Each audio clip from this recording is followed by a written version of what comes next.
Tang go dal randuk yus palnas ya zinas guris yed tel gandit asan chu yem set zin eksi jay rozan chu. Assalamualaikum दोस्तों प्रत अकिस ज़बान मज कह तिथ अल्फाज यम हम तलफ़ुज़ तो हम आवाज़ आसान मगर यहद माना मुख्तलिफ आसान अमन लफ्ज़न इंग्लिशस मज होमोनिम वनान साइन कशिर ज़बान मज इत बिस्यार अल्फाज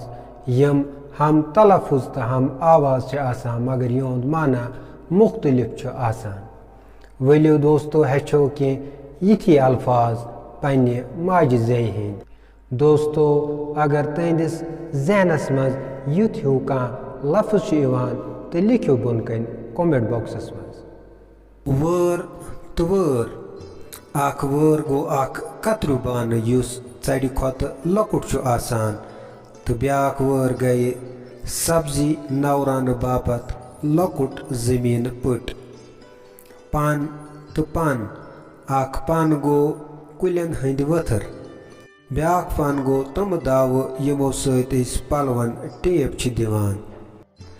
नाल तो नाल अख नाल गो इस गुरन पडरन लागन तो ब्याक नाल आसान पलवस यपर पलो लागुन तो कड़ुन सहल तो आसान गसान तीर तीर तो तीर अख तीर गो युस नेजिक पट तेज आसान तो तीर कमान सत दूर लाइन यिवान ब्याक तीर गई जानवारन हज पख तो ब्याक तीर गए कट गबि वगैरह चेर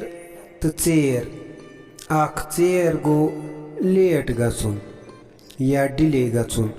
ब्याक चेर अख मेव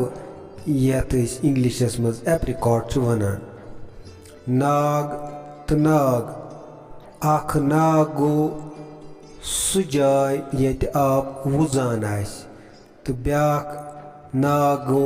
यह अक कस्मुक दात युस करित वाटस लगान नाव तो नाव अख नाव गो सु लफ्ज़ यम सत कह जाननु इवान ब्याक नाव आबस मज आसान दर तो दर अख दर गो रेश तो ब्याक दर गई उस मकानन लागन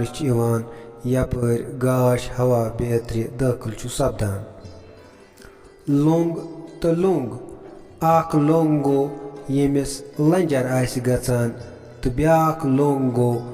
युस कुलिस आसान यथ कुल लुंग वनान तंग तंग तो तंग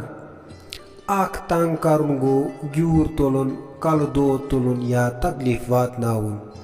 तो ब्याक तंग गो युस न खोल या युस न ड्योल तो ब्याक तंग गो दाल रंदुक युस पलनस या जीनस गुरिस यड तल गंडित आसान यम सत जीन एकसी जाय रोजान